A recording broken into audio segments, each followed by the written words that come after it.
నాటుకోడి chicken fry. ముందుగా నాటుకోడి ఉప్పు కారం వేసి పక్కన ఉంచుకోవాలి. బాగా కలిపి అల్లం వెల్లుల్లి పేస్ట్ కోసం అల్లం వెల్లుల్లి కట్ చేసి వెల్లుల్లి అందులో వేసుకోవాలి మిక్సీలో. ఇప్పుడు ఎండుమిర్చి వేపుకోవాలి. లవంగ, యాలకులు, జీలకర్ర, మరాఠీ మొగ్గ ఇవన్నీ కూడా కళాయిలో వేయించుకోవాలి. సిమ్లో పెట్టి వేయించుకోవాలి. అప్పుడే రుచి బాగా వస్తుంది. బాగా వేయించుకోవాలి. ఈ మసాలా వేస్తే నాటుకోడి చికెన్ ఫ్రై అదుర్స్.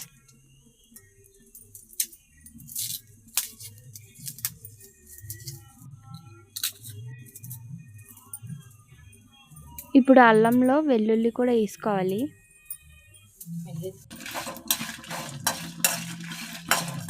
బాగా కలుపుకోవాలి. ఇప్పుడు కళాయిలో వేయించుకున్న మసాలాని మిక్సీలో వేయించుకోవాలి.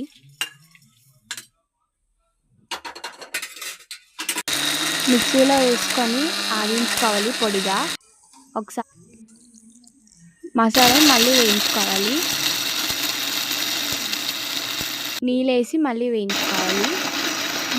మసాలా ముద్ద వేయించుకోవాలి. అల్లం వెల్లుల్లి పేస్ట్ కాబట్టి నీళ్ళు వేసుకొని మళ్ళీ వేయించుకోవాలి. అల్లం వెల్లుల్లి పేస్ట్ రెడీ. ఇప్పుడు ముందుగా కలిపి పెట్టుకున్న నాటుకోడి చికెన్ మీద అల్లం వెల్లుల్లి పేస్ట్ వేయాలి.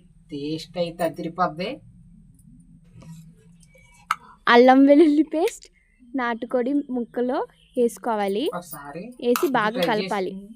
అల్లం వెల్లుల్లి పేస్ట్ ముద్ద ముక్కకి బాగా అంటుకోవాలి. అప్పుడే టేస్ట్ బాగుంటుంది. ఫ్రై చేసే కొద్ది కొంచెం ఆయిల్ వేసుకొని బాగా కలుపుకోవాలి. అప్పుడు కూర అంతా కలిసేలాగా బాగా వేడెక్కాలి. ఆయిల్ ఎందుకంటే ఎక్కువ వేసుకోకూడదు, తక్కువే ఫ్రై కాబట్టి. బాగా కలుపుకోవాలి. అల్లం వెల్లుల్లి పేస్ట్ మొక్కకి బాగా అంటించుకోవాలి. అప్పుడే టేస్ట్ బాగుంటుంది. కిడ్నీలు ముందుగానే మనం బయటన పెట్టుకోవాలి, ఎందుకంటే అవి చిరిగిపోతాయి కలిపేటప్పుడు. అందుకే బయట పెట్టుకున్నాం. ఇప్పుడు మూత పెట్టుకున్నాం కదా, చూసారా వాసన అదుర్స్. మా తమ్ముడు ఒక ఆడవాళ్ళకి మగవాళ్ళకి ఒక సాంగ్. నిప్పులే నిమ్మకాయలే గుండెలో గుమ్మడికాయలే తరతరాల తాటికాయలే ఆవిరైనవి ఇడ్లీలు. ఆడవాళ్ళకి చట్నీలు, మగవాళ్ళకి సాంబార్లు.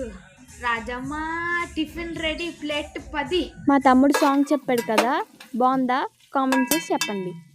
ఇప్పుడు నాటుకోడి బాగా వేగాయి.